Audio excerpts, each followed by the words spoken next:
கந்தசஷ்டி விரதம் எப்படி இருக்கணும், எப்படி இருந்தால் பலன் கிடைக்கும்? முதல்ல கந்தசஷ்டி அப்படிங்கிறது என்ன, அதெல்லாமே இந்த ஒரு வீடியோவில் பார்க்கலாங்க. வீடியோக்குள்ளே போகிறதுக்கு முன்னாடி மறக்காமல் என்னோட சேனலை சப்ஸ்கிரைப் பண்ணி வச்சுக்கோங்க. வீடியோவை ஸ்கிப் பண்ணாமல் பாருங்கள், அப்போ தான் உங்களுக்கு எல்லாமே டீட்டெயில்டாக புரியும்.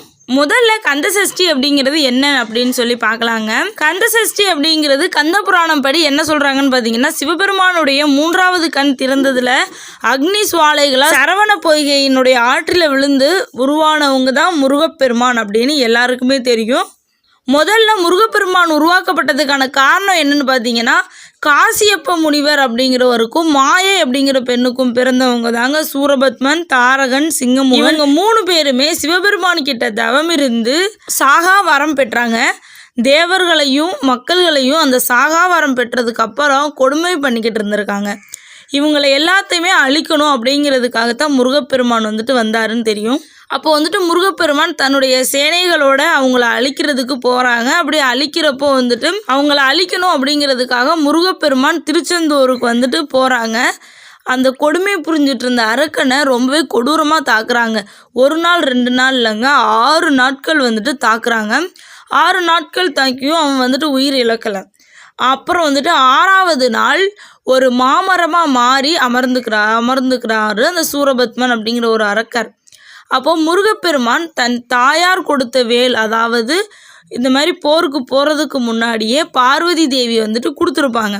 அந்த வேலால் அந்த மரத்தை 2ஆக பிளந்துடுறாங்க. அதில் ஒரு பக்கம் மயிலாகவும் மற்றொரு பக்கம் சேவலாகவும் மாற்றி முருகப்பெருமான் தன்னுடைய வச்சுக்கிறாருங்க. அந்த இதெல்லாம் ஓகே. ஆனால் இதில் எப்படி அந்த கந்தசஷ்டி அப்படிங்கிறது வந்துச்சுன்னு பார்த்தீங்கன்னா, முருகப்பெருமான் 6 நாட்கள் அந்த அசுரர்கள் எல்லாத்தையும் அழிக்கிறதுக்கு எடுத்துக்கிட்டாங்க பார்த்தீங்களா, அந்த 6 நாட்களை தான் இப்போ நம்ம கந்தசஷ்டி அப்படிங்கிற ஒரு விழாவாக கொண்டாடிட்டு இருக்கோம்.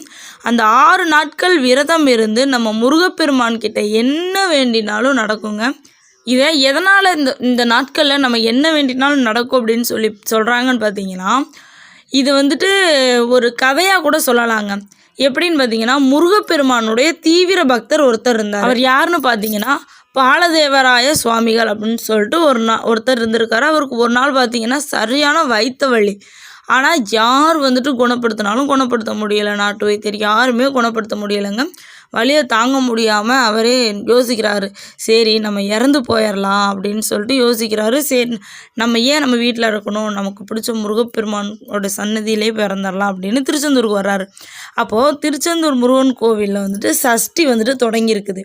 அவர் வந்த நேரம் பார்த்து, சரி நம்ம சஷ்டி முடிஞ்சதுக்கப்புறம், அதாவது 6 நாள் சஷ்டி முடிஞ்சதுக்கப்புறம் நம்மளோட உயிரை மாய்த்துக்கலாம் அப்படின்ட்டு யோசிச்சுட்டு அங்கேயே என்ன பண்ணிடுறாரு, தியானம் பண்ணுறாரு. தியானம் பண்ணி விரதம் இருக்கிறாரு 6 நாட்கள் ஆனால் அவர் அதை நினச்சி போகலை. அது வயிற்று வழியில் நான் உயிரை மாற்றிக்கணும் அப்படின்றது வந்திருக்காரு.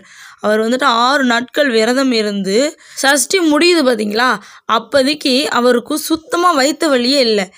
ஏன் அப்படின்னு சொல்லிட்டு பார்த்தீங்கன்னா, அவர் ஃபுல்லாக தியானம் பண்ணிகிட்டே இருந்திருக்கார் அந்த 6 நாளில். அது மட்டும் இல்லாமல் 6வது நாள் முருகப்பெருமானே அவர் முன்னாடி அவருக்கு காட்சி கொடுக்குறாரு. அதை பார்த்த அவருக்கு என்ன பண்ணுறதுனே தெரியலை. ரொம்பவே சந்தோஷப்பட்டு ஒரு பாடலை ஏற்றார். அது என்ன பாடல்னு பார்த்தீங்கன்னா, முருகனை நேரில் பார்த்துட்றாருங்க.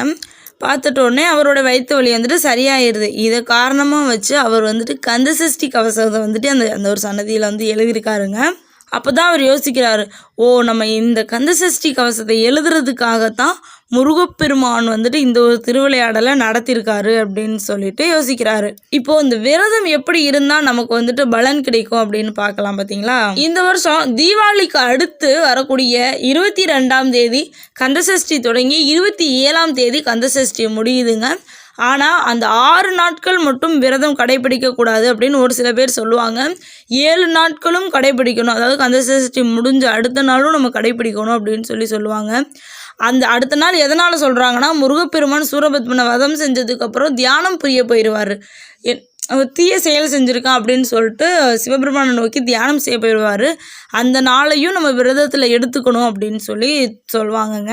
இந்த விரதம் அன்னைக்கு நம்ம எப்படியெல்லாம் இருக்கணும்னு பார்த்தீங்கன்னா, விரதம் தொடங்குற நாளில் நம்ம விரதம் தொடங்குற நாளுக்கு முன்னாடியே வீடை எல்லாமே சுத்தம் பண்ணிவிட்டு, பூஜை அறையை சுத்தம் பண்ணிவிட்டு, அடுத்த நாள் நம்ம சுவாமிக்கு விளக்கேற்றி முருகப்பெருமானை மட்டுமே மனதில் எண்ணிக்கிட்டே இருக்கணுங்க. அந்த 6 நாட்களுமே முருகப்பெருமான் தான் கதி அப்படின்னு சொல்லிட்டு முருகப்பெருமானை என் மனசில் நினச்சிக்கிட்டே இருக்கணும்.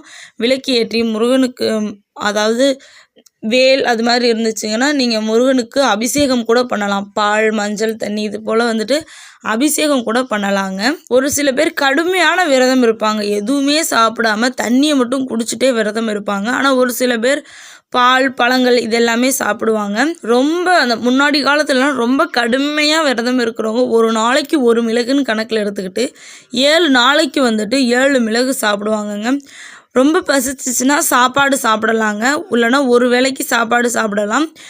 எதுவாக இருந்தாலும் நம்ம மனதில் வந்துட்டு நல்ல எண்ணங்கள் இருக்கிறது தாங்க. நம்மளுடைய வேண்டுதல் சரியாக இருந்துச்சுன்னா கண்டிப்பாக முருகப்பெருமான் கொடுப்பாடுங்க. அதனால் நீங்கள் விரதம் வந்துட்டு நான்வெஜ்ஜு சாப்பிடாம நீங்கள் எப்படி வேணாலும் விரதம் இருக்கலாங்க. இல்லை பால், பழம் மட்டும் சாப்பிட்டுட்டு இருக்கேன் அப்படின்னும் இருக்கலாம். இல்லை நான் ஒரு வேளை சாப்பாடு சாப்பிட்டுக்கிறேன் அப்படின்னாலும் ஒரு வேளை சாப்பிட்டுக்கலாங்க. மற்ற 2 வேளைக்கு வந்துட்டு நம்ம வந்துட்டு ஸ்கிப் பண்ணிக்கலாம். அந்த 7 நாட்கள் விரதம் இருந்து நம்ம முருகப்பெருமானை என்ன வேண்டினாலும் கிடைக்குங்க. உங்களுக்கு பிடிச்சபடி நீங்கள் வந்துட்டு விரத முறையை கடைப்பிடிக்கலாம். அதாவது நம்ம சாப்பாடுகளில் மட்டும் இல்லைங்க, முருகப்பெருமானை டெய்லியுமே பூஜை பண்ணணும். பூஜை பண்ணுறப்போ கந்தசஷ்டி கவசம் இருக்குது பார்த்தீங்களா, அந்த புக்கை வாங்கிட்டு வந்து நீங்கள் படிக்கலாம். அப்படி இல்லைன்னா மொபைல் ஃபோன் இருந்துச்சுன்னா அதில் வந்துட்டு அந்த கந்தசஷ்டி கவசத்தை வந்துட்டு ஓட விட்டுட்டு முருகனுடைய மந்திரத்தை சொல்லிக்கிட்டே இருக்கலாங்க. அந்த 7 நாளுமே பச்சை நிற உடை இல்லைன்னா காவி நிற உடைகள் வந்துட்டு அணிஞ்சிக்கலாங்க. அந்த கந்தசஷ்டி கவசத்தை படிக்கிறது தாங்க ரொம்பவே சிறப்பு வாய்ந்த ஒன்று. அதனால அந்த கந்தசஷ்டி கவசத்தை வந்துட்டு நீங்கள் முழுமையாக படிங்க. படிச்சிங்கன்னா கண்டிப்பாக உங்களுக்கு முருகப்பெருமானோட ஆசீர்வாதம் கிடைச்சி நீங்கள் வேண்டுற வேண்டுதல் கண்டிப்பாக நடக்குங்க. என்ன வேண்டுதலாக இருந்தாலும் நடக்கும், ஆனால் நியாயமானதாக இருக்கணுங்க.